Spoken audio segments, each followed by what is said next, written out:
Welcome back to another episode of Sal and Pals Go to the Movies. Touly is busy, so I will be reviewing Licorice Pizza by myself. So just a fair warning, there's going to be spoilers up ahead, so you've been warned. The story of Alana Kane and Gary Valentine growing up, running around and going through the treacherous navigation of their first love in the San Fernando Valley in 1973. Originally, we were going to be recording Cyrano, but due to the pandemic, it's been delayed, so we opted out to review this movie. My first pro, the story of Alana and Gary. I'm not talking about the love plot, but the underlying idea that Alana does not want to take up adulthood head on, and how Gary feels he is living the adulthood when he's only 15. We see how bold Gary is in asking Alana, who is 25 at the beginning of the movie, to go out. I feel that her age did have a take in him asking her out. For him to tell her he is an actor and goes to this restaurant every week shows him flexing that he believes he is being an adult. Alana, on the other hand, feels that she is stuck in a job which makes her feel like a kid, but wants to be taken serious as an adult. We can see this when she is chaperoning Gary to his New York trip, and in the audience she's telling people that she's his chaperone. She is telling them that, hey, I am an adult and I'm responsible for that kid. So this is one reason she doesn't date Gary at the beginning, as she sees him as a way to adulthood things and not a real adult. Gary, on the other hand, is busy with his get rich hot schemes and believes that he is an adult, and Alana is just a cherry on top of him being in that status. Since we meet the other girls that Alana knows who have been involved with Gary in sexual acts, we see that he is not lacking in females to go out with him. Other than that, Alana just serves as a token to show that he is an adult. Then at the end, Alana takes the job with the campaign and finally tells Gary he is playing fake adult while she is really being out there and trying to make a change and being an adult. But then at the end, she finds out that being an adult is not working for a campaign or Tiny Toes. It is just how you live your life, and she finally lets that go and follows her true feelings for Gary. Since all the adults she meets are sort of childish in a way, for example, Jack Holden and John Peters, they're not the ideal adult roles that we know. They're just kids with money. Next pro is the acting. First, they shine light on the main characters. Alana, played by Alana Haim, and Gary, played by Cooper Hoffman. Alana does a great acting part in this movie, plus she appears with her real family playing her family in the movie. So we see her real sisters who are in a real life band with her together. So that just basically added more to the character when I saw her on the big screen. But her acting fits just right into the 70s time period of the movie. And then there's Cooper Hoffman. This is his debut acting role, and he does an amazing job. Like, it doesn't even feel like he's new. You would swear that you've seen him in another movie before. Plus, he is the son of Philip Seymour Hoffman, so there's that to that, which indirectly Mr. Hoffman would participate in the director's movies before. Now let's talk about Bradley Cooper, who played John Peters. This had me laughing so hard. His acting is hilarious, but at the same time kind of scary in the way that he takes over the scene when he's in the scenes, or even just walking behind Alana when she's sitting up on the curb. He takes over the scenes. Also, the line he tells Gary about them getting each other because they're from the streets, a little nod there to Kevin Smith's Superman Lives story. If you never heard it before, I suggest you look it up. Bradley Cooper does steal the light when he is on screen, but always elevates the movie a little bit more without taking away from the main characters. Also, if you pay close attention, you have heard John C. Reilly playing Herman Munz in the costume during the scene where Gary sells water bets at the convention. It is really brief, but it does carry out in that shot. Next is how the movie really makes you feel you are in the 70s with all the added notes, such as the oil crisis, Watergate, the movie Deep Throat in the newspaper, 70s campaign issues, and the extra cast who plays the roles of John Peters, Herman Munz, Jack Holden, and Rex Sproul, the director. This made the film feel more like in the 70s with all the locations they included and sets, along with the music that was in the movie, the soundtrack, and furthermore immersed you into it. Now moving on to my cons. I felt that based on the trailer, we were sold some scenes that weren't really in the movie, briefly mentioning such scenes as Alana's friend walking into the glass door, Alana with the guy siphoning gas out of the blue car, or even Bradley Cooper going crazy in the dealership lot. And by the way, is that Kevin Corrigan who is sitting on the hood of the car behind Bradley Cooper while Bradley Cooper smashing the windows of the cars? I really wanted to see some of these scenes in the big screen since they were interesting when I saw the trailer, and I wanted to see where these scenes could have taken the film. Next is the running around of Alana and Gary. I understand the reason behind it is to develop tension and the characters development, but I think at one point I was like, here we go again. But it's not a big issue, because if the show West Wing can take long walks down hallways while turning and still keep an interesting story going, this movie can do the same thing. So just a small nitpicking on my end. Overall, this movie was enjoyable. It really felt like it was a representation of the time period of the 70s, with everything fitting right in, the actors, music, and issues. And of course, there's Easter eggs here and there. For example, the real issue about pinball being banned, that was real. So if you look it up, you might find this movie more interesting than you thought. So my final grade for this movie is a 7.5 out of 10. There was things that I wanted to see more, especially basically more Bradley Cooper. I guess that does it for this review of Licorice Pizza. Please join us next time where we're going to review Scream, aka Scream 5.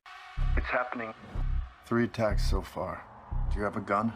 I'm Sydney Prescott. Of course I have a gun. Please like, comment, and subscribe. You can find our social media links below. And like always, keep watching movies.